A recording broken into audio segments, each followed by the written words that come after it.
So this is a technique called brachiation, which is basically hanging from the arms. There's several progressions for this. So what brachiation does in hanging from the arms, it gradually corrects shoulder position over time. The only one I wouldn't recommend you really pushing this with is with a labral tear. And just letting my body hang from here. So I'm going to stretch through my lats, through all the arms. So that's the first level. And you're aiming to hold this for 4 sets of 30 seconds as you first start, then building it up to 2 sets of 1 minute each, then gradually into 1 set of 2 minutes in one go.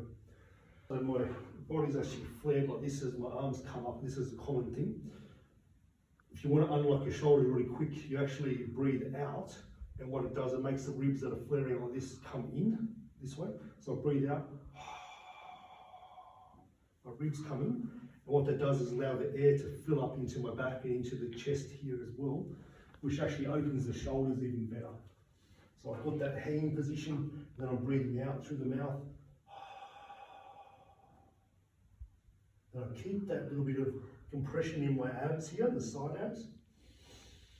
And as I breathe in, I let the air fill my rib cage, fill the back, sides, front of the chest.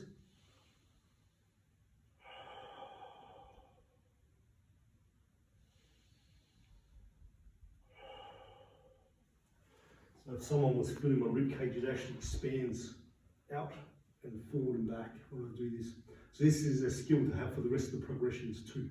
So the next progression is double arm hanging, grabbing on overhand grip, or you can do it this way as well, and it's good to play with either grip. I've got handles that do this grip too, and handles that do this grip. So playing with the grips alters what the shoulder's doing and the stretch on the lat. So I'm going to do it this way to start. And I'm just hanging here.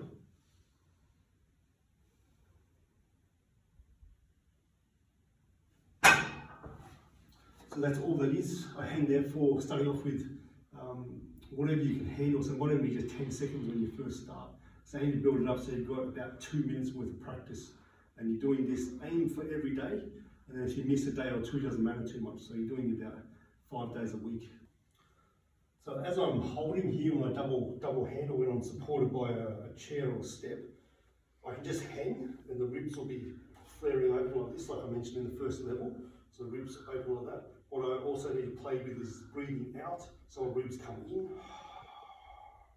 Then keeping a bit of compression here, a bit of tension in the muscles, so that when I fill up, it'll fill up down here a little bit because of the muscle pressure, but the ribs will expand outwards, forwards and backwards, but I keep this a bit tight.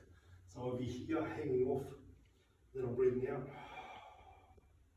And you'll feel it'll change the orientation through here. That's what you want. I keep this a bit tight. Breathe in, let it all fill up through my back, through here. So I'm keeping that, so it makes you like you get a flat belly. And the next progression here is one knee on the support, other knee up. So I've got less and less support is the idea.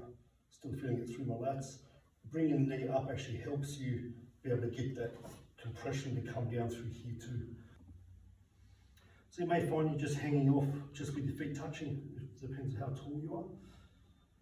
Then you're taking weight off, so you're putting less pressure through the foot, gradually going into no pressure. So you're here hanging. So I'm just showing you a version with the inverted grip, the supine grip. So I can go here or a bit closer to, depends on your flexibility in your shoulders. So I'll go just here. So this here is a big stretch for me, and I can do all the variations. Just hang. I can do an active hang where I'm actually pulling my shoulder blades down, my armpits down towards my hips, and holding that. It's an active hang, that's called. So it's strengthening things. So I can change the different levels from supported, one leg supported, no support, doing the different breathings. And where we go from here, once you can get 2 minutes on the double leg unsupported hang with the breathing, with the hollow body here. One hand, and repeat the process. So I've either got to step under my knees, or I'm just hanging with weight on my feet. This will put more strength through my grip, more stretch through here too, it's a different way. And I want to be changing sides. So you go to fatigue, change sides. So you've done that 1 minute. Then you're going to one leg up, less support. Changing sides. Then you go into 2 legs. I'm not strong enough to do that yet. So you go into 2 legs supported, and when you can do that, you keep the 2 legs off the ground and just keep changing, very much like a monkey. You just change position.